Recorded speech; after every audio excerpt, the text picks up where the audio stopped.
la musique de chialeur là que ça me fait merde. Va me chercher un café. Oui, c'est vrai, Théo. on lui a pas amené Mais son qu'est-ce café. que Bon. c'est là avec cette musique de con là. Monsieur Molki, écoutez, calmez-vous. Canal Plus déclare effectivement la guerre aux signataires de la tribune anti-Bolloré, vous avez vu ça? Mais moi j'ai pas signé ça, leur torche-cul là, alors c'est encore un quoi? C'est encore un truc de comédienne de gauche ça. Le problème avec les comédiennes de gauche c'est qu'elles sont pas baisables. Ça se maquille plus, ça veut rester au naturel. Alors après ça chiale parce que ça travaille plus. Mais t'as vu la gueule qu'elles ont au naturel? Juliette Binoche sans maquillage, on dirait Yolande Moreau. Et puis, Yolande Moreau sans maquillage, on dirait Maître Yoda. Moi je n'y pas. C'est odieux, Bah monsieur oui. Molki, ce que vous dites, écoutez. C'est odieux, c'est la vérité du cinéma, espèce de con. Alors, va monter une comédie romantique avec une gonzesse pas maquillée, qui a les dents jaunes et qui rote du boulgour toute la journée. Alors qu'une vraie actrice de droite, là, qui sent bon le Chanel, qui a les dents blanches, qui est jolie, ça baise et c'est décoratif à l'image. De toute façon, plus elles sont à droite, plus elles baisent et moins elles t'emmerdent. Voilà, les fesses dures et le cerveau mou. Ça, c'est des vraies actrices de cinéma quand même. Ils sont là à chialer avec leurs films de moche parce que personne leur file le pognon.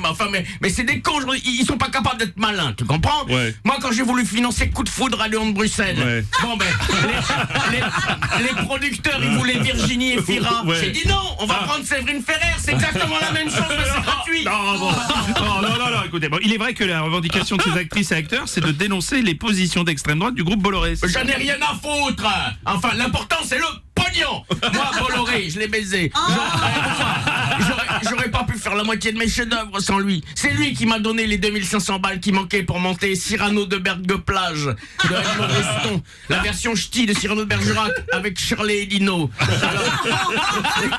Tu t'imagines, toi, l'histoire du cinéma sur la scène mythique du duel de Fricadelle? Ouais, la ministre de la Culture, Catherine Pégard, qui a apporté son soutien aux signataires. Oh oui, super, on sait même pas qui c'est, Catherine Pégard, avec c'est quoi ce blaze? Qu'est-ce que j'en ai à foutre? On sait même, mais non, mais t'arrives même pas à dire son nom. Ils servent plus à rien, les ministres, voilà, de la culture, ça sert à rien. Maintenant, quand on vend du pognon, faut remplir des dossiers de subvention, c'est n'importe quoi, on va où? Pendant 40 ans, tous les ministres de la culture, ils étaient pédés comme des sacs à dos. mais c'était pas pour rien.